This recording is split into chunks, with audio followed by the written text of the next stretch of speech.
Efésios 3. O tema da nossa mensagem hoje, nós vamos do versículo 1 ao versículo 13, assim nos permitindo o Senhor, e o assunto é o ministério de Paulo. Efésios 3. Amém? Efésios 3. Está certo aí? Isso. Não é esse, é o anterior. Não é esse, é o anterior. É Efésios 3, 1 a 14. Não, 14 a 21. Isso, 3, 1 a 13. Isso mesmo. Está certo. O ministério de Paulo. Todos acharam? Vamos ler a palavra do Senhor. Por esta causa eu, Paulo, sou o prisioneiro de Jesus Cristo por vós, os gentios. Sei que temos ouvido a dispensação da graça de Deus que para convosco me foi dada. Como foi este mistério manifestado pela revelação, como antes um pouco vos escrevi. Por isso, quando ledes, podeis perceber a minha compreensão do mistério de Cristo, o qual noutros séculos não foi manifestado aos filhos dos homens, como agora tem sido revelado pelo Espírito aos seus santos, apóstolos e profetas. A saber que os gentios são coerdeiros no mesmo corpo, participantes da promessa em Cristo pelo Evangelho, do qual fui feito ministro pelo dom da graça de Deus, que me foi dado segundo a operação do seu poder. A mim, o mínimo de todos os santos, me foi dada esta graça de anunciar entre os gentios, por meio do Evangelho, as riquezas incompreensíveis de Cristo, e demonstrar a todos qual seja a comunhão do mistério, que desde os séculos esteve oculto em Deus, que tudo criou por meio de Jesus Cristo, para que agora, pela Igreja, a multiforme sabedoria de Deus seja conhecidos dos principados e potestades nos céus, segundo o entendo propósito que fez em Cristo Jesus, Senhor nosso, no qual temos ousadia e acesso com confiança pela fé nele. Portanto, vos peço que não desfaleçais as minhas tribulações por vós, que são a vossa glória. Inclina a sua cabeça, Pai. No nome de Jesus, te pedimos que abras o nosso entendimento e que a tua palavra fale na nossa vida. Senhor, carecemos de ti e adoramos em nome de Jesus. Mas pode ficar sentado, amém? Nós vamos hoje falar sobre o ministério de Paulo. Paulo fala um pouco sobre ele e aquilo que ele faz, aquilo que ele é e aquilo que ele tem, como é que é a sua ação entre os gentios. Só para que nós possamos perceber onde é que nós estamos na carta de Efésios. Eu não sei se os irmãos estavam na semana passada, não me lembro, mas na semana passada nós analisámos que...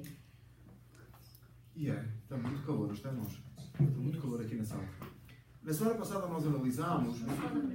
Não, e o problema é que as ventoinhas vão fazer tanto barulho que não se vai entender, mas se nós já pudesse ligar os ar-condicionados aí à volta, você vai arrefecendo um pouquinho.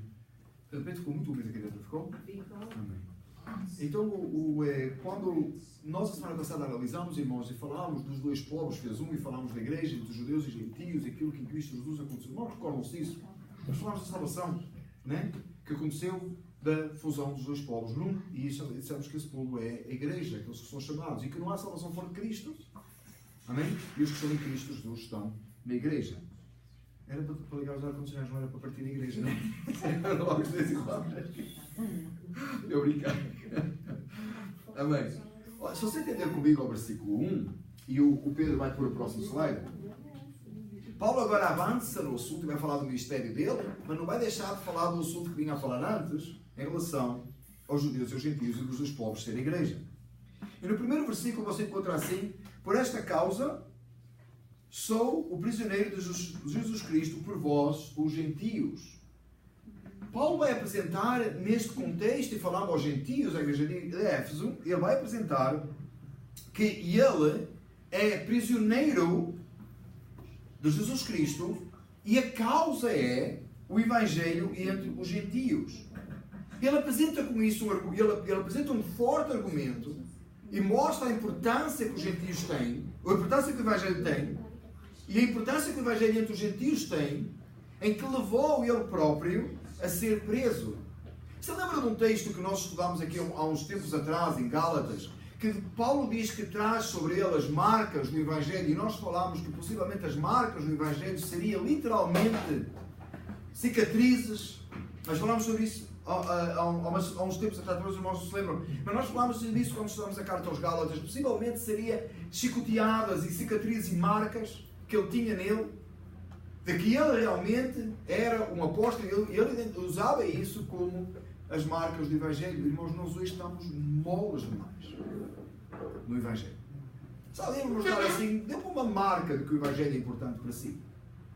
E você diz assim, mas não é marcas físicas que fazem a diferença, porque muita gente se escoteava nos mosteiros e sem propósito nenhum.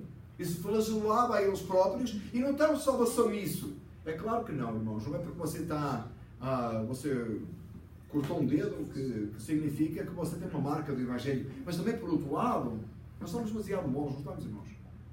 Qual foi o seu sofrimento para chegar hoje à casa do Senhor? Qual foi a sua dificuldade? Eu estava a brincar ali com o irmão Márcio há pouco e estava a dizer que o apóstolo Paulo, não foi? O apóstolo Paulo sofreu nada. Vocês tinham que ver quando eu comia o mousse de limão que se falou um bocado. Aquilo é que foi sofrimento. Obrigado por abençoar a minha vida, irmã.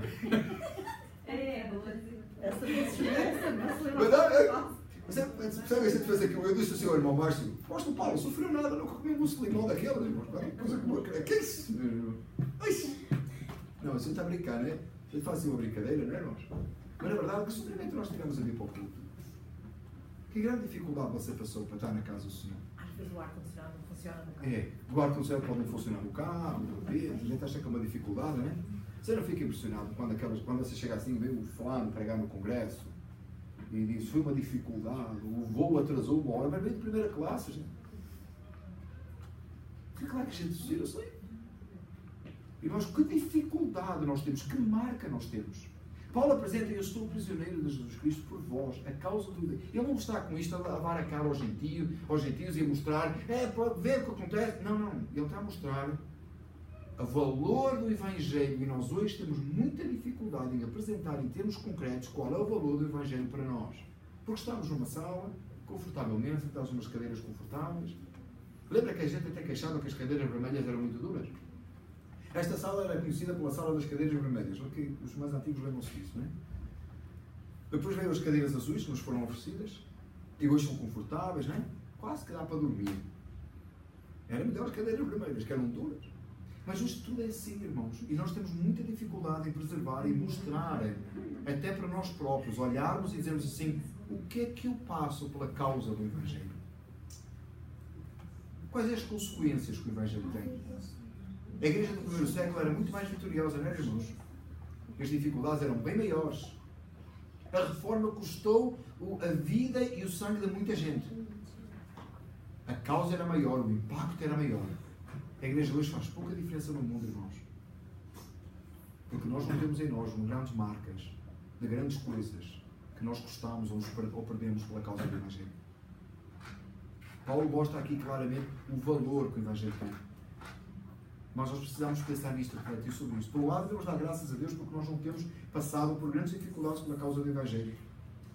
Por outro lado, devíamos nos preocupar com isso também. Qual é a pena que nós pagamos? O que é que nos custa o Evangelho? Qual é a marca que nós temos? O que é que nós realmente perdemos pela causa do Evangelho? E o que é que nós realmente ganhamos na causa do Evangelho? Deus nos ajuda a pensar nisto, não é, irmãos? No segundo versículo, o versículo 2 ou 6, Padrinho, põe o próximo, por favor. Diz assim, nos quais, se é que temos ouvido a dispensação da graça de Deus, que para convosco me foi dada, como me foi este mistério manifestado pela revelação, como antes um pouco vos escrevi. Por isso, quando ledes, podeis perceber a minha compreensão do mistério de Cristo, o qual, noutros séculos, não foi manifestado aos filhos dos homens, como agora tem sido revelado pelo Espírito aos seus santos, apóstolos e profetas, a saber que os gentios são coerdeiros e do mesmo corpo e participantes das promessas de Cristo no Evangelho. Lembram daquilo que eu falei há pouco?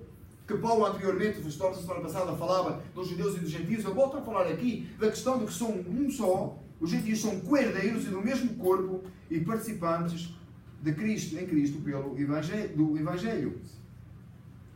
Nós encontramos aqui, Paulo começa por explicar e falar da dispensação da graça. Aquilo que ele, pela graça, é e faz e aplica e prega e divulga, que nós às vezes temos tão bem que precisamos, irmãos, de atentar que tudo o que acontece connosco no Evangelho é pela graça, inclusive a prisão de Paulo. Mas não significa, irmãos, que nessa dispensação da graça, porque nós temos a tendência a cair em dois extremos. Um extremo é aquele extremo de que nós temos que alcançar tudo. Então nós temos que alcançar tudo. Então nós até queremos comprar a salvação com obras e com méritos e dizemos, né, foi assim, porque Deus me salvou, mas eu fiz isto, eu fiz aquilo, eu sou vitorioso espiritualmente, mas eu fiz isto, eu fiz aquilo. O outro extremo é aquele extremo de não fui eu que fiz nada, mas também não tenho que fazer nada, que Deus vai fazer quando eu quiser. E é aqui que nós ou caímos de um lado ou caímos do outro. E já vi gente cair de um lado e esborrachar-se, e cair do outro e esborrachar-se. Irmãos, é Deus que opera, é Deus que faz. Mas na salvação, Ele escolheu, chamou e salvou. Mas na vida cristã, amados, você é em Cristo aquilo que você procura ser e alcançar. E nós precisamos de atender com isso com muito cuidado, irmãos. Você quer uma vida vitoriosa? Vá orar. Você quer ser cheio do Espírito Santo? Vá buscar a Deus. Você quer ter vitória sobre Satanás na sua vida espiritual? Vá estudar a Bíblia. Congregue, juntos com os salvos. Tenha comunhão com Deus e uns com os outros, em Cristo Jesus. Tenha a nossa parte de participação, não para alcançarmos a graça de Deus, mas para que ela venha a nós. Não para eu comprar o favor de Deus, que o favor é imerecido, nós não merecíamos. Mas quando buscamos e nos envolvemos com a obra de Deus, nos envolvemos com Deus. E Paulo fala assim, a revelação do mistério. Eu gostava que você olhasse comigo para o versículo 3, que diz assim, isto é um mistério que me foi manifestado pela revelação, como assim em poucas palavras vos escrevi. Muitas vezes nós lemos este texto e lemos aqui o ministério. Ele não está a falar do ministério, ele está a falar literalmente do mistério. Daquilo que foi revelado a Paulo, que era um mistério, que no mesmo contexto, ele diz assim, no versículo 5, o qual em outras gerações não foi manifestado aos filhos dos homens, como agora foi revelado pelo Espírito aos seus santos apóstolos e profetas. Paulo fala daquilo que a igreja ia ser, que nos tempos antigos não era revelado. Eles esperavam a redenção, eles esperavam que o Messias vinha, eles sabiam que Deus ia fazer alguma coisa com relação ao seu povo, mas era um mistério para eles, não havia sido revelado, eles não sabiam o que era, eles não sabiam exatamente como era. Paulo foi revelado o mistério pela graça, a dispensação da graça, foi concedido a ele saber e entender e ensinar, pregar e escrever a Bíblia, parte da Bíblia. Onde nós hoje lemos e abrimos e o mistério ele é revelado a nós pelo Espírito, é verdade, mas ele foi revelado a Paulo primeiro, para primeiro que Paulo pudesse revelar a nós. Você entende porque é que é tão grave quando alguém diz que é apóstolo? Sabe qual é a gravidade de alguém chegar aqui e intitular-se apóstolo? Sabe porque é que isso é muito grave? Porque se é apóstolo, como Paulo foi, ele pode receber o mistério e comunicar uma nova coisa à igreja ou acrescentar alguma. Por isso é que o ministério apostólico acabou. Paulo está a mostrar o seu ministério, e nesse ministério tem o mistério que foi revelado a quem? A ele, para que ele revelasse à igreja, o último dos apóstolos, não teve depois dele. Ninguém tem essa autoridade mais. Mas assim, pastor, mas apóstolo significa enviado. Enviados somos todos. É claro, nesse sentido sim. Você quer ser literal, apóstolo, a palavra é enviado. Mas estes foram enviados com uma missão específica de estabelecer a doutrina dos apóstolos, não da cabeça deles, mas numa revelação especial que é a Escritura. Ninguém pode acrescentar nada. Não tem nada para acrescentar à Bíblia, ela está completa, o cânon sagrado está aqui. Não tem nada para acrescentar, não tem nada para tirar. E nem tudo que os apóstolos escreveram foi canonizado, não é? Nem tudo é canónico. Right? 1ª e 2ª de Coríntios, na verdade, nós entendemos que eram várias, pelo menos 4 cartas. Nenhuma outra delas permaneceu. Porquê? Porque Deus entendeu assim. Se você ler 1ª e 2ª de Coríntios, você vê que faltam pedaços. Tem coisa que não está. Porque ele dá a resposta a perguntas que nunca foram feitas. Ele fala de coisas que anteriormente foram ditas, embora as perguntas foram enviadas da igreja para ele, mas ele diz como anteriormente, e nós não encontramos isso. Porquê? Porque não foi. Entendem os estudiosos dizem que a 1ª carta aos Coríntios, na verdade, é a 2ª, e a 3ª, e a 2ª carta é a 4ª. Então perderam as suas pelo meio. Outros dizem que não, que é a 1ª e a 3ª, mas há pelo menos a certeza que se perdeu uma pelo meio. Porquê? Porque não era canónico, não era para estar escrito, não era para estar na Escritura. Não fazia parte. Mas quando alguém chega e se intitula, não entendam, por favor, não falta nada na Escritura. Nós só entendemos é que houve partes, coisas que os apóstolos escreveram que não era canónico. Não significa que não estava certo. Entendam, por favor. Não era palavra de Deus, mas era, outros não era. Deus, na sua infinita misericórdia, definiu o que era e o que não era. Ninguém pode acrescentar. Mas se eu chegar aqui e disser que eu sou apóstolo, eu tenho a mesma autoridade de Paulo, eu posso-vos revelar parte do mistério que Paulo não revelou ainda. E vocês devem se lembrar que recentemente o fulano aí intitulou-se isso, não é? Quarta pessoa da Trindade. Depois isso foi mais tarde, virou a quarta pessoa da Trindade, não é? Mas antes ele disse que era apóstolo e que escreveu um livro, não é? Que as pessoas tocavam e caíam. Quem tocar o livro cai. O fulano comprou, um amigo meu, o pai dele comprou um livro desse, e ele pegou o livro na mão e disse ao pai, devolve este bem avariado, que eu não caí. Onde chega a maluquice? Porque ele achou que era capaz de ser um apóstolo e dizer coisas a esse nível. Não existe, irmãos. Não existe mais apóstolo. Paulo revelou o mistério à igreja e o mistério que é a igreja, e nós estamos aqui, seguindo os mesmos princípios. Por isso é que nós queremos a doutrina dos apóstolos. Ora, se continuarmos a ter apóstolos, continuamos a ter nova doutrina. Novas revelações. Novas ideias. É por isso que nós temos muita dificuldade, né? Quando você lê a Bíblia, estas questões dos termos, que não é tão importante assim, mas só para nós entendermos aqui. Quando você lê a palavra de Deus, Deus não lhe revela nada, Ele ilumina, porque Ele já revelou outro antes de si. Foi o que escreveu. Entendeu? Mas não, naturalmente a gente diz, olha, eu estava a ler, Deus revelou-me aqui uma coisa. Não é que está errado, irmão. Não é, continue a dizer como você quiser. Mas na verdade, a palavra é iluminado e Ele trouxe luz sobre o assunto. Porque revelado foi a quem escreveu. Foi revelado no caso aqui, foi a Paulo. Ele traz iluminação. Quem traz essa iluminação? Porque esse assunto aqui é importante, irmãos. Toma atenção, só vou fazer aqui um parênteses, que isto é importante. Porque às vezes nós passamos as coisas muito rápido. Porquê que a palavra iluminada aqui é importante? Porque quem é que traz a iluminação sobre o que está escrito quando você lê? Quem é? O Espírito Santo. Qual é a obra do Espírito Santo? Trazer luz sobre a obra de Cristo, não é? Dizia o R.C. Sproul, já tinha tirado outros antes dele, né? Que era o Espírito Santo tinha um ministério do holofote, já falámos disso aqui, não é? Qual é o ministério do holofote? É trazer luz sobre a obra de Cristo. A revelação do mistério. A igreja. O reino dos céus. Vem tudo no mesmo contexto.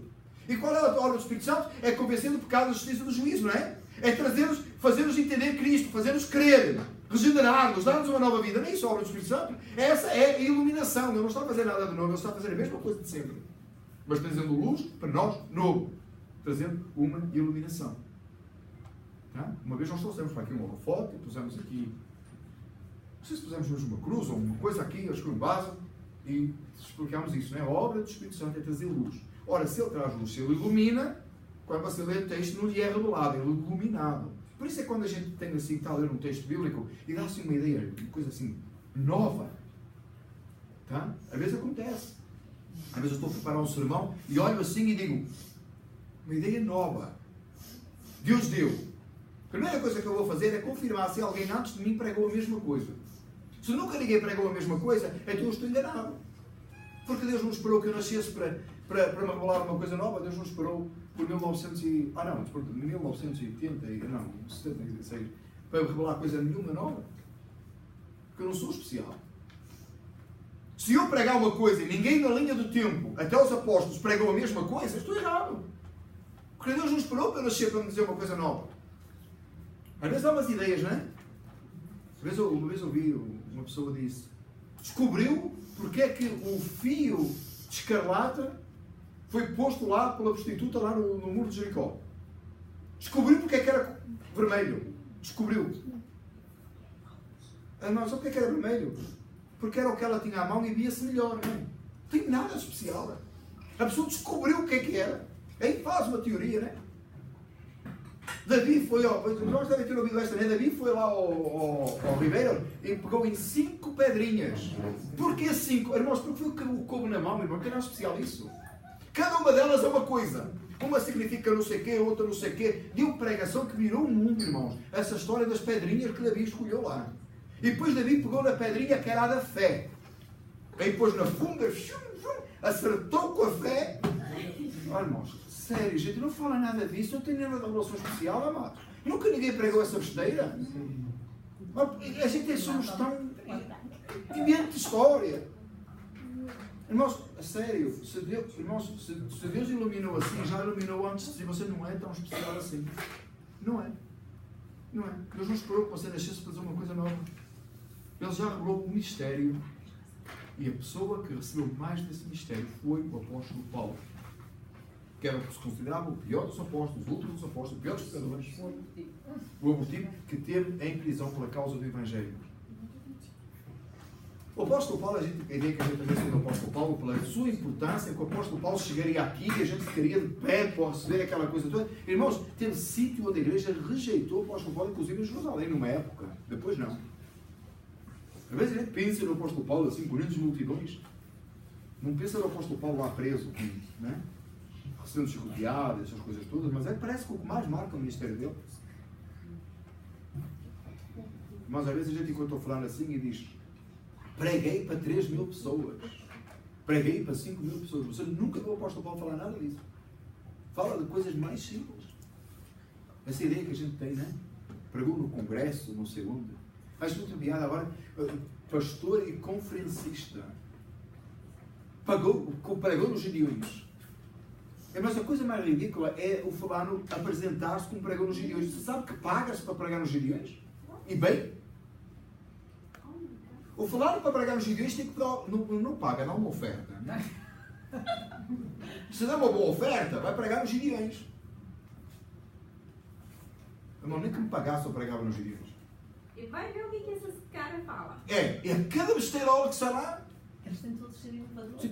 Irmãos, a sério? E para o fulano foi lá pregar uma vez porque pagou. Aí põe, fichinha dele, põe conferencista internacional, porque aquilo foi transmitido em direto num sítio qualquer. Acha que já é internacional. Conferencista internacional, pregador dos Gideões. Só foi lá uma vez e ainda pagou para ir. Mas eu posso falar nada disso. Isso não identifica ninguém. Isso não caracteriza ninguém como homem de Deus, como servo de Deus, irmãos. O que é que identifica como servo de Deus? As marcas do Evangelho em nós. E a Paulo tinha-lhe sido revelado o mistério guardado, oculto, desde os tempos antigos. E qual é ele? Que os gentios são coerdeiros, participantes em Cristo da promessa de salvação pelo Evangelho, sendo um mesmo corpo. A pureza do Evangelho, a verdade do Evangelho, nada nos pode ser revelado acima ou diferente disto. Que Deus nos ajude, irmãos, a entender. Você já viu que a riqueza, você já pensou, irmãos, a riqueza que o Evangelho é? E a gente desperdiçar com outras coisas ou substituir por outras coisas? Ter uma coisa tão boa que é o Evangelho e preferirmos outra coisa diferente do Evangelho? Gastarmos o nosso tempo com outra coisa que não seja o Evangelho de Cristo Jesus? Você já pensou nisso? Irmãos, eu lembro de um episódio. O Tiago era pequenino, ele não lembra disto, e eu lembro de eu contar. Ele era pequenino e sabe aquela coisa de, o que é que tu queres comer? Isto ou aquilo? Sabe essa coisa que se faz com as crianças? Errada, mas que se faz. Que nós fazemos. Mas está errado, está errado. Mas há de dar muitas escolhas, é um problema, fora de idade. Mas enfim, a gente faz isso. E eu lembro de uma vez, ele dizer assim, muito pequenino, e ele dizer assim, foi a avó. A avó disse assim, sabe como é, né? Tiaguinho, tu queres sopa ou queres arroz? Queres sopinha ou arroz? E ele respondeu pizza. Tu não lembras que eu contava, mas tu não te lembras disto. E eu já a pergunta já me era difícil, mas a resposta arrasou. Nem sopa nem arroz, eu quis pizza, né? Não estava, era uma opção? Não. Não era nenhuma opção. Era. Mas na verdade, mas o que é que a avó queria que eu escolhesse? O arroz? Não, a sopa. Porquê? Porque a sopa tinha tudo aquilo que, embora ele não gostava, era bom para ele. O arroz era like... Agora ele escolheu pizza, né? Cheia de gordura, cheia de queijo. É. Mas é bom? Uma sopa com pizza? Era uma sopa com pizza, mas resolveu o problema. Irmãos, na verdade, nós às vezes somos assim, irmãos. Tudo o que é bom, tudo o que é necessário, tudo o que é importante para as nossas vidas está no Evangelho de Cristo Jesus. Amém. Não foi fabricado só pelas... Não é que foi fabricado pelas mãos da avó, como fez a sopa com tudo o que era melhor. Foi fabricado no sangue de Cristo. Foi produzido por Deus, no palavra de Deus. Foi dado pelo Espírito Santo que habita em nós. Amém. Foi entregue a Paulo para que Paulo trouxesse para nós. E a gente prefere pizza. Prefere ouvir umas coisadas, umas revelações. Você vai viver não sei onde. Você vai casar não sei com quem. Você vai viver não sei como. Que importa? Importa que você vai viver no céu, no reino dos céus. Importa que você vai estar com Cristo. Importa que você está em Cristo Jesus. Importa que você é salvo ou não. Não importa se você vai... Deus está a dizer uma coisa, tu vais morar no céu, isso não importa nada, irmão. Eu vou dizer uma coisa mais importante do que isso. Se você for fiel até ao fim, você vai morar no céu. Amém. É melhor. Amém. Esquece lá onde é que você vai morar. Mas eu vou fazer não sei o quê. Vou ver. Deus está a dizer que você vai viajar. Você vai viajar para a terra celestial, entendeu? Quer viajar? Aguarda um pouquinho mais. Jesus já vem te buscar. Tarda nada, dá um chilique, você pula para o lado e vai viajar para cá com Cristo. Não quer ir hoje? Já não quer. Todo mundo quer estar com Cristo até a hora de partir, não é? Até a hora que chegou. Mas na verdade, irmãos, uma brincadeira que eu fiz agora, essas que eu exagerei um pouquinho, mas nós devemos ver essa esperança de estar com Cristo, sabia? Ora bem, Senhor Jesus. O que você acha que quer dizer, ora bem, Senhor Jesus? Todo mundo, não é? Se a gente arranja assim um hino, ora bem, Senhor Jesus. Aí a pessoa cantou, os irmãos que mais cantaram, vai experimentar no hino, Sónia, dizer isso. Vai cantar e tal. No meio dos hinos vai dizer, ora bem, Senhor Jesus. E o povo, amém. Senhor, é agora. Não, Deus, não é agora, não é. Era agora, mas não é agora, não é agora, era agora mais tarde. Mas na verdade, irmãos, nós devemos pensar também nisso. Nós devemos pensar nisso. Porque a esperança do crente é a volta de Cristo. É para estar com Cristo, é o desejo do crente. Quer viajar? É viajar com Cristo. Não é esperança, é certeza. É certeza. Na verdade, o nosso velho disse isso, não é esperança, é certeza. Mas a esperança aqui é no sentido de consolação. A palavra esperança, exatamente, nós temos a certeza, não a esperança. A esperança no sentido de, well, I hope so. A esperança não é I hope so. É uma esperança, a esperança de estar com Cristo. Quando nós temos a esperança de estar com Cristo, that's right. Não é eu espero que assim aconteça. Não é nesse sentido. É a esperança no sentido de consolação. A nossa esperança, a nossa bem-aventurada esperança. Não é, mas a confirmação. Sei que eu vou estar com Cristo. Amém? Então esse é o assunto mais importante que Paulo expressa aqui. Amém? Versículos 7 a 12. E chegamos... A hora passou bastante, mas chegamos a uma parte tão bonita do texto, irmãos. Amém? Diz assim. Ele fala em Cristo pelo Evangelho, do qual eu fui feito ministro pelo dom da graça de Deus, que me foi dado segundo a operação do seu poder. A mim, o mínimo de todos os santos. Repare como é que Paulo começa no início. Como é que ele começa? Pedrinho, já está. Repare. Não, Pedrinho, o próximo. Não é. Foi para trás, não foi? É isso. Deixa eu dar assim. Paulo começa assim. Do qual fui feito ministro pela graça de Deus que me foi dada segundo a operação do seu poder. Paulo foi feito ministro pela graça que lhe foi dado segundo a operação do poder de Deus. É Deus que opera, é Deus que chamou, é Deus que lhe concedeu o privilégio de ser ministro. Embora ele tivesse no início do texto, ele começa a dizer que estava preso por causa do Evangelho, e muitas vezes ele apresenta os sofrimentos dele como uma marca do seu ministério. Ele sabe que é um privilégio fazer parte dessa graça, que é o que lhe foi concedido. E depois ele diz assim: a mim, o mínimo de todos os santos, me foi dada esta graça para anunciar entre os gentios, por meio do Evangelho, das riquezas e progressivas de Cristo. Mas vamos parar aqui um bocadinho e eu quero que você pense na sua vida. Por favor, irmãos, trabalhe comigo nisto. Pense na sua vida.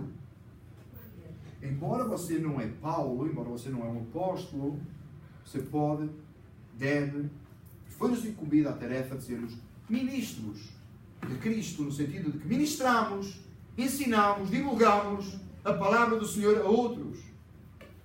E foi-nos dado a nós, se Paulo diz que é o mínimo de todos os santos, e cada um, já disse aqui várias vezes, Paulo considera-se assim porque ele conhecia a sua natureza mais do que a natureza dos outros, cada um de nós conhece a si próprio aquilo que os outros não sabem. Olhe para o espelho de quem você é, aquilo que você realmente sabe de si, e pense isto. Vamos pôr no nosso sentido. A nós, a mim, tal e qual o versículo diz, no versículo 8, o mínimo de todos os santos, me foi dada esta graça de anunciar entre os gentios, diga, e entre os seus vizinhos. Não diga, não repita comigo, por favor, não? Pense.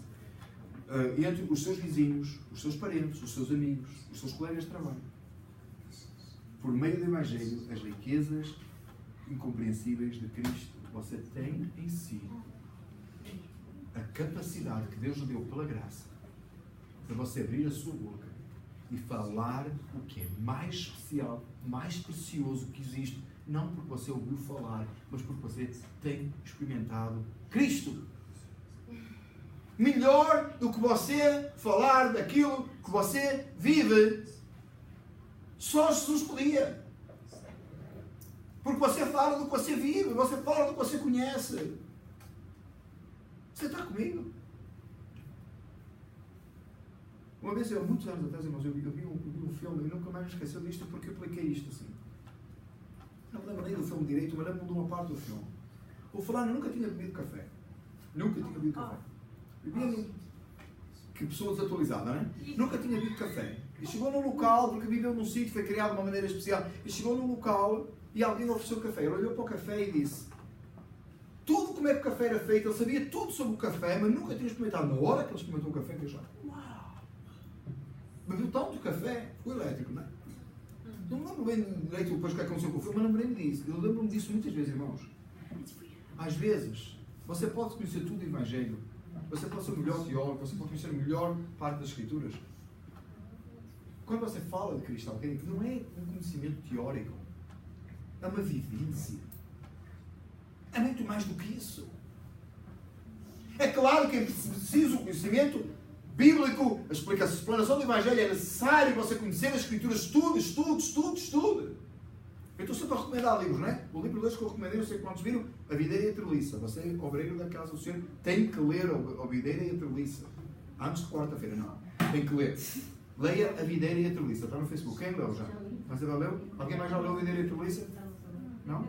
A Videira e a Treliça. A Videira e a Treliça. Está um livro que eu aconselho vivamente. Sabe o que é a Treliça? A Treliça é aquele sítio onde a videira cresce e sobe.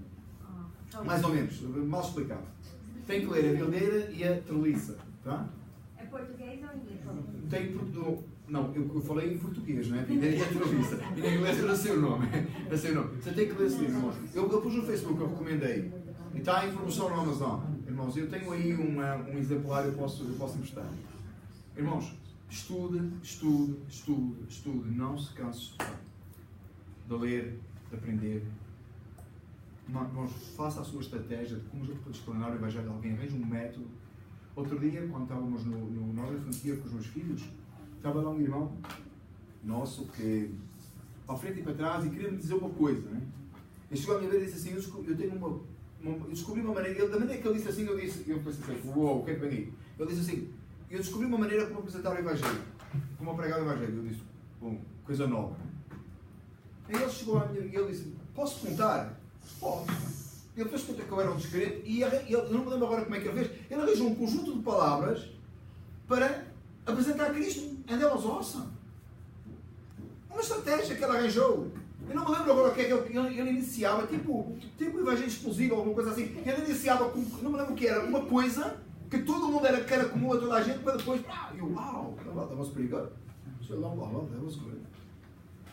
Ele ouviu que eu era pastor e queria partilhar mais um, né? E eu sure, deixa-me ouvir. Irmãos, isto tudo não invalida o facto, ou é reforçado pelo facto, ou só funciona pelo facto de que você é salvo e experimentou Cristo, e agora quando você fala do que conhece, do que você sabe, do que você vive, do que você é. Que coisa maravilhosa, irmãos! Você pode apresentar o que você é. Alguém diz assim: mas eu quero mais, eu quero ver Cristo. Só olha para mim. É muito. Ser meus imitadores como eu sou de Cristo, dizia Paulo. Alguém diz: o que é que eu tenho que fazer então? Ser como eu sou. Já pensou? Você é o representante de Cristo. Você representa Cristo. Você é tal e qual como Ele. É muito forte o que eu estou a dizer. É só o que Deus diz: sede santos como eu sou santo, não é? O que Ele diz. Irmãos, você já pensou nisso? O que nós temos A capacidade que Deus deu pela sua graça, de nós sermos manifestantes da sua glória e falarmos do Evangelho, não porque nós estudamos muito ou sabemos muito, é importantíssimo, mas porque nós vivemos o Evangelho e o Espírito Santo habita em nós e nós falamos daquilo que vivemos e conhecemos. E Paulo fica tão feliz, e o mínimo de todos os santos. Você não merece isso. Eu não mereço isso. Eu não mereço estar aqui no púlpito. Não fui o seminário que me fez vir para o púlpito pregar o Evangelho. Eu podia ter ido ao melhor seminário, eu podia estar no Westminster, se chegar aqui e não conseguir abrir a boca para pregar nada. Ou falar uma coisa vazia. Não estou a desprezar quem foi o Westminster, irmãos. O Lobo, seja ou outro sítio qualquer. O PRTS, também, Tiago. Tiago quer ir para o PRTS. Seja onde foi que você foi. Se ele for para o PRTS, você acha que a minha pregação é dura? Espera até ver a segunda geração aí que vai estudar no PRTS. Você vai ver. Irmãos, se você tem um desejo... Irmãos, eu queria que você entendesse isto. Deus nos deu um privilégio tão grande, nós, pecadores, quando nós ao inferno, Deus salvou. E a gente chega no púlpito. A gente chega, eu no meu caso, no púlpito está a falar de mim, nós todos, onde nós estivermos, e podemos partilhar a mensagem de Deus nós. Não é por nada que eu tenha feito. O mérito não é meu. É pela graça. Deus me concedeu o privilégio de chegar aqui e apresentar as verdades de Deus. Já pensou nisso? E Deus te deu o mesmo privilégio no seu local de trabalho, na sua casa, na sua vizinhança, na rua onde você mora, onde você vai tomar café, na internet que você usa para pôr todo tipo de coisa, no text message que você manda. Deus nos deu essa capacidade, essa possibilidade, essa graça a pecadores, seres humanos. E Ele nos concede isso. Amém? E demonstrar a todos qual seja a comunhão do mistério que Deus dos séculos esteve oculto em Deus, que tudo criou por meio de Jesus. Ele volta a dizer que esteve os séculos esteve oculto. Já pensou, irmãos, que no Antigo Testamento eles podiam falar da esperança que estava em Cristo, mas eles não podiam apresentar Cristo Jesus morto e ressurreto, eles não podiam apresentar isso e nós podemos. Você percebe isso? Os irmãos, nem João Batista podia apresentar Cristo morto, eles citaram, ele disse, o Cordeiro de Deus tirou o pecado do mundo, mas perguntam como é que ele ia tirar o pecado do mundo. Ele sabia pelas profecias, mas nós sabemos porque já aconteceu e nós somos testemunhas da obra do Espírito Santo em nós e temos a palavra de Deus que nos apresenta. Percebe o privilégio? Que Paulo está apresentado aqui como privilégio? Que nós às vezes temos esse privilégio e não fazemos. Você tem a oportunidade de fazer uma coisa dessas e às vezes nós omitimos de fazer e eu não sei porquê, irmãos. Eu não sei porquê que a gente omite. E não é interessante, irmãos, nós não fazemos assim. Nós estamos a falar claramente aqui de evangelismo e sair, e pregar e anunciar as boas novas e nós às vezes reduzimos isso.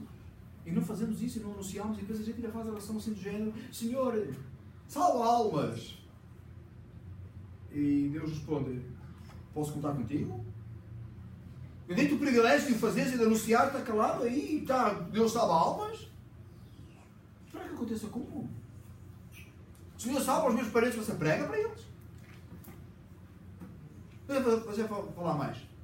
Deus salva os meus parentes, você é como Cristo, para que os seus parentes desejem a Cristo? Ou os seus parentes olham para si e dizem, como eu não quero ser? Os seus parentes olham para si e dizem assim, você diz, ser como eu sou, diz de jeito nenhum. Mano, irmãos, é um privilégio que Deus nos deu. Dá para entender isto, irmãos? É um privilégio. É um privilégio. Você pode falar do Evangelho, você pode anunciar a Cristo, você vive. Cristo vive em si. Não sai, prega, anuncia, fala. Eu não sei como. Eu sei, não, nós todos temos limitações, dificuldades. Deus vai dar capacidade. Por primeiro, Ele dá um privilégio. Você diz, mas não, porque é uma ordem, Deus mandou fazer, Jesus disse, temos que ir. Amém, eu sei que é uma ordem, mas é uma ordem feita com prazer, com alegria, porque você tem que falar, a boca fala, o coração está cheio. Às vezes você está a falar com um crente, irmãos, e você percebe o gozo e o prazer de falar de Cristo. Assim, uma coisa extraordinária. E às vezes você está a falar com o crente, ele fala de tudo, menos do Evangelho, ele fala de tudo, menos das coisas de Deus. Ele consegue ter todo tipo de conversa e nunca falar de Cristo. O que é que está na boca? Está dentro do coração. Está cheio da palavra de Deus. Fala de Deus. E entenda, por favor, que não é falar da igreja. Irmãos, lá na igreja tem um doce de limão. Aleluia! Porque às vezes, amados, nós vamos. Você vai para sair para falar do Evangelho e você fala da igreja. Você sai e você fala. Esse doce limão tem que sair, Até agora tem que sair, não tem que provar que é o contrário do que eu estou a dizer, né? Irmãos, escuta. Às vezes você sai e a gente fala da igreja. É bom falar da igreja. É bom falar da igreja. E falo bem da igreja. Falámos sobre isso. Estamos nos nossos estatutos e a lição das Comunical da semana passada, eu acho. Quero falar bem da igreja, não? Há 2 semanas. Mas entenda uma coisa. Você foi chamado a pregar a Cristo.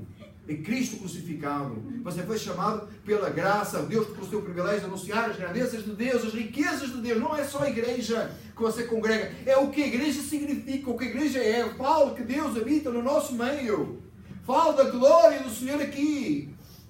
Porque às vezes a gente sai e diz, lá na igreja é bom, tem uns eventos, umas coisas, tem que falar lá que toca piano. Muito bonito, parece o pastor, é muito engraçadinho. Não fala dessas coisas, mas não são tão importantes. Falo das coisas do facto de que nós anunciamos a Cristo e a presença de Deus é real no nosso meio, a glória do Senhor está aqui e nós vamos ter vida eterna, nós temos vida eterna. Falo de Deus. Abre a boca para anunciar o Evangelho. Foi-te concedido pela graça o privilégio de anunciar a Cristo. Cristo vive em nós. É extraordinário isto, irmãos. É extraordinário isto.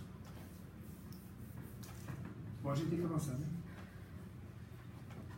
Para que agora, pela Igreja, a multiforme sabedoria de Deus, seja conhecidos os principados e potestades nos céus, segundo o eterno propósito que fez em Cristo Jesus nosso Senhor, no qual temos ousadia e acesso com confiança pela nossa fé nele. Portanto, vos peço que não desfaleçais nas minhas tribulações por vós, que são a vossa glória. Paulo está dizendo aqui que a Igreja se torna conhecida diante dos anjos. Eu vou resumir aqui um pouco, irmão. Você pode olhar aí, diz conhecida pelos principados e potestades dos céus, a multiforme sabedoria de Deus, está a falar da igreja, segundo os propósitos em Cristo entre os salvos, com ousadia, confiança e fé. Irmãos, quando nós vamos, o que Paulo está a demonstrar, e a forma como ele apresenta a igreja, como aquela que é a multiforme sabedoria de Deus, amados, nós limitamos o que nós somos. Nós limitamos o que a igreja significa. Nós às vezes, irmãos, a igreja é mais uma coisa que tem que caber no nosso schedule. E fica pesado demais. Às vezes nós limitamos e pensamos assim na igreja como aquele local, né? Se a gente diz assim, você foi à igreja hoje, você pensa num local, não é? E, na verdade, nós temos de ter cuidado com como é que a gente identifica, não é? Este é o local onde a igreja se junta, a gente chama igreja porque é fácil de identificar o building, não é? Mas na verdade nós sabemos e dizemos que a igreja somos nós. Mas quando nós dizemos que a igreja somos nós às vezes não temos aquela confiança, aquela ousadia, aquela fé entre os salvos, o propósito, nós não entendemos que diante dos anjos, não é só que os anjos colocam paz ao nosso redor, nós somos a testemunha de Cristo Jesus até diante dos anjos, da glória eterna. Lembra que eu já disse várias vezes que o meu desejo é que Deus nesta noite olhe para nós e se tenha prazer no seu povo em Clifton aqui. O que nós fazemos aqui, a pregação do Evangelho, chega no céu, na glória. Não é incrível que às vezes não chega nem do outro lado da rua, irmãos? Já pensou nisso? Às vezes não chega nem à nossa casa, que a gente já perdeu pelo caminho. Como é que chega então nos céus? Amados, sabe porquê? Porque nós limitamos o que a igreja é. Nós encurtamos o valor. Nós somos os obstáculos. Nós criamos essas limitações. Deus quer que nós sejamos cheios do Espírito Santo. Deus quer nos dar a ousadia. Lembra de Paulo lá diante do rei Agripa? Vira-se para ele e diz assim, Paulo, por pouco querias que eu fosse um cristão. E ele está acorrentado e diz assim, quem te dera ser o que eu sou, exceto o facto de eu estar preso. Você pensou nisso? Isso é parte da pregação do domingo também, por isso é que eu estou agora a mostrar as pregações, mas não importa. Já pensou que é um prisioneiro, vira-se para o rei e diz, quem te dera ser o que eu sou, exceto o facto de eu estar preso. É o que diz o texto que eu disse lá ao rei. Que ousadia! Que coisa extraordinária! Rei, quem te dera ser o que eu sou? Irmãos, quando você... Entenda uma coisa, você é a igreja de Cristo Jesus. A sua vida eterna está guardada em Deus. Deus te chamou para tu anunciares o Evangelho, te concede o Espírito Santo. O Espírito Santo de Deus habita em nós. Algo extraordinário. Sobrenatural. Deus transformou a tua vida e te dá agora a capacidade de você abrir a boca, anunciar a Cristo. O Espírito Santo vai usar as tuas palavras na tua própria língua. Para que a pessoa ouça, receba o Evangelho. E se o Espírito Santo abrir o entendimento, ela vai ser salva pela palavra que tu falaste. Que eu falei, mas dá para entender a glória que é ser igreja, sermos usados por Deus. Você abre a boca, anuncia. E outra coisa, e quando você anuncia e a pessoa não é salva, aquilo serve para juízo e condenação dela, mas sempre serve para a glória de Deus. Quando nós pregamos, Deus é glorificado. Nunca você pode ser frustrado. Quando você anuncia o Evangelho, você nunca pode ser frustrado. Se você ser frustrado, tem alguma coisa errada e é você, está errado. Repare numa coisa, Deus é glorificado quando nós pregamos o Evangelho, não quando almas são salvas. Porque para salvar a alma, quem salva a alma? Deus. O Espírito Santo faz. Qual é o nosso papel? Pregar.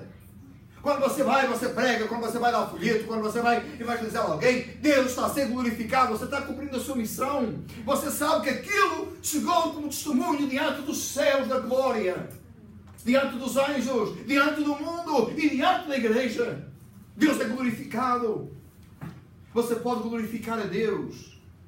Antes estávamos mortos em delitos e pecados, Ele nos salva e nos coloca agora numa posição onde nós podemos glorificar e exaltar o nome dEle. Não para ser salvos, mas porque somos salvos. Você pode sair e proclamar. E Deus é glorificado ainda naqueles que não aceitam. Ainda naqueles que rejeitam. E ela disse, você nem sabe quem aceita nem quem rejeita. É por isso que o salvo, quem entende a salvação pela graça, quem é monergista sabe que é um ato de Deus, ele prega sempre.